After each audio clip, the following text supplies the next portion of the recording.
Imagine. You wake up, and humanity is gone. Not a catastrophe, not a war, not an apocalypse, just thousands of millions of consciousnesses disappear in an instant. And the scariest thing is not even that. It is that the world does not stop. The wind keeps blowing, rivers keep flowing, animals keep living, and evolution continues. We like to think that humans are the final stage, that intelligence is us, but this is an illusion. The human brain has approximately 86 billion neurons, but it is not about quantity. It is about the connections between them. The human brain is unique because we can imagine the future, build abstractions, create things that do not exist, and pass knowledge through generations. That is why we created cities, the internet, science, space. But there is a problem. We are not the most efficient. We are the most universal. What happens after us? First, silence, then system collapse. After 10 years, nature begins to reclaim cities. After 100 years, concrete becomes a forest. After 1,000 years, humanity is just a trace in the soil. But life does not stop. It changes form. For a new human-level intelligence to emerge, it needs transferable memory, social structure, the ability to change the environment, and learning across generations. And here selection begins. Chimpanzees, bonobos, gorillas, they use tools, have social rules, are capable of empathy, learn through observation. They are our closest relatives, but they are too close. They repeat our path, and therefore, they will repeat our limitations. Crows are a brain in the sky. They solve problems, plan the future, remember faces, use tools. In tests, they sometimes behave like a 5 to 7-year-old child. But there is a problem. No hands. Dolphins have complex language, social connections, names, self-awareness. But the ocean is a trap. No fire, no technology, no construction. Octopuses, perhaps the most alien intelligence. Their brain is distributed throughout the body.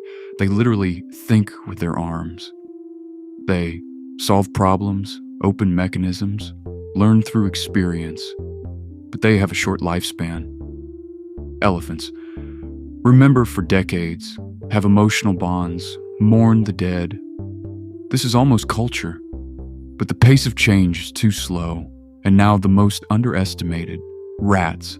They live close to technology, learn quickly, memorize mazes, transmit behavior. They are not the smartest, they are the most adaptive. And this is critical. And now, the most interesting. Raccoons. They already open complex mechanisms, have very dexterous hands, solve spatial problems, have strong memory. They interact with the human world every day. And this is training. Constant. Imagine them after thousands of generations, a creature that manipulates objects better than most animals. Perhaps this is one of the most dangerous potentials, and now even deeper. Ants, termites, individually weak, together a superorganism. They build cities, wage wars, distribute roles. And the key question, can intelligence be collective? Evolution does not increase the brain randomly. It optimizes it. After humans, a different rule will begin. Not the strongest survives, but the most efficient. And the brain will change. Faster information processing, fewer excess emotions, more automatic decisions, harsh adaptation. This may be a completely different type of intelligence. We think the next intelligence will be like us, but this may be a mistake. The next intelligence may not have language, not have emotions like ours, not have individuality, not think in words.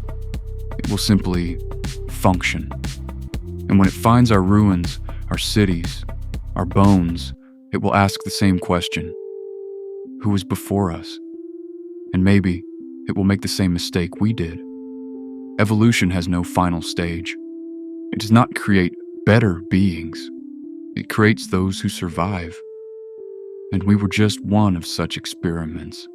And now, somewhere in the darkness, a new intelligence is already learning to live after us. And now I'm curious about your view. Who has the greatest chance to become the new intelligence after humans?